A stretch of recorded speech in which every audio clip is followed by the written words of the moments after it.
The danger posed by Jewry for our people today finds expression in the undeniable aversion of wide sections of our people.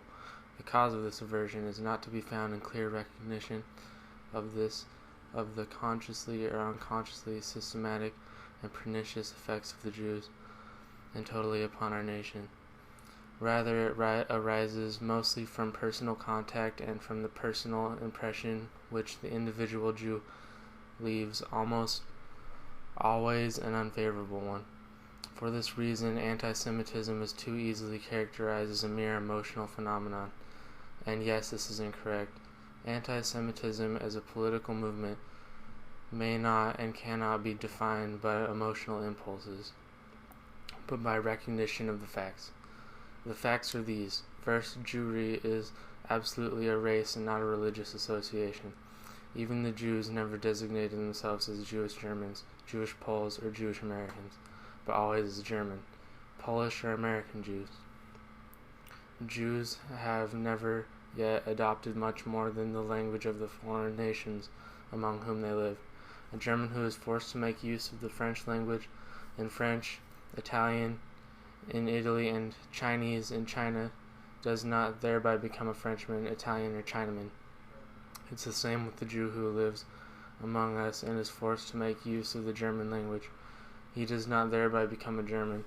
Neither does the Mosaic faith, so important for the survival of this race, settle the question of whether someone is a Jew or non-Jew.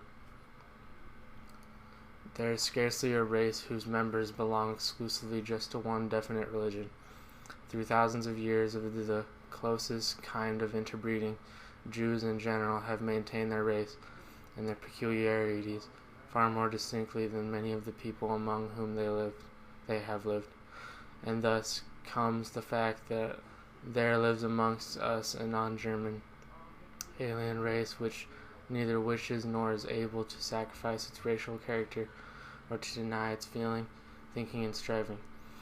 Nevertheless, it possesses all the political rights we do, and the ethics of the Jews is revealed in the purely material realm. It is even clear in their thinking and striving.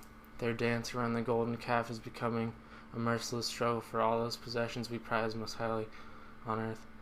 The value of the individual is no longer decided by his character or by the significance of his achievements for the totality, but exclusively by the size of his fortune, by his money. The loftiness of a nation is no longer to be measured by the sum of its moral and spiritual powers, but rather by the wealth of its material possessions. This thinking and striving after money and power, and the feelings that go along with it, serve the purpose of the Jew who is unscrupulous in the choice of methods and pitiless in their employment. It autocratically rules states.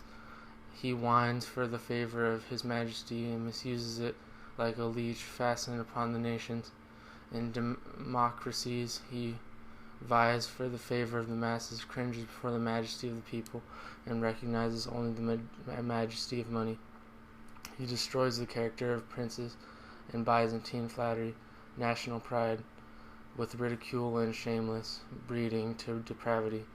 His methods of battle, and that public opinion which is never expressed in the press, but which is nonetheless managed and falsified by it.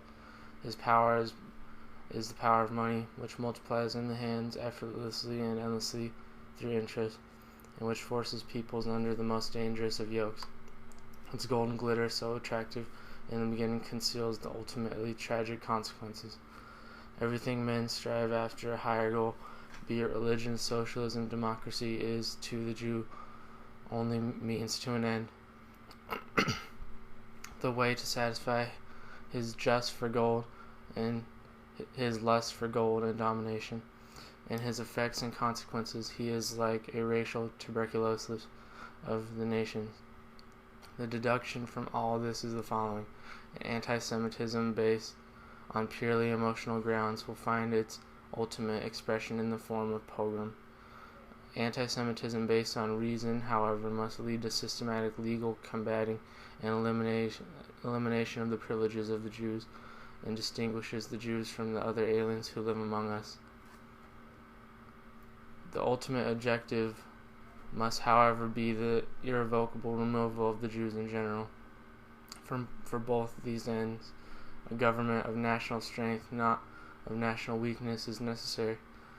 The Republic in Germany owes its birth not to the uniform national will of our people, but the sly exploitation of a series of circumstances that found general expression in a deep universal dissatisfaction.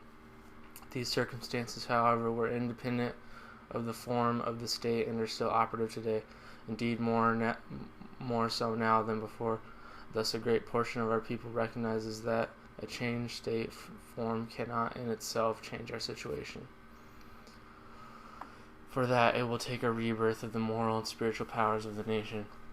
This rebirth cannot be initiated by a state leadership or irresponsible majorities influenced by certain party dogmas and irresponsible press or internationalist phrases and slogans.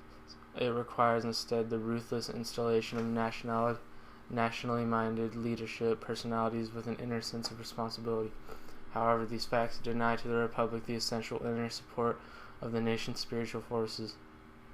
Thus, today's state leaders are compelled to seek support among those who draw the exclusive benefits of the new formation of German conditions, and who, for this reason, were the driving force behind the revolution, the Jews. Even though, as variously statements of the leading personalities reveal, today's leaders fully realize the danger of Jewry, they seek their own advantage, accepted the readily preferred support of the Jews, and also returned the favor. This payoff consisted not only in every possible favoring of Jewry, but above all in the hindrance of the struggle of the betrayed people against its defrauders, that is, in the repression of the anti-Semitic movement.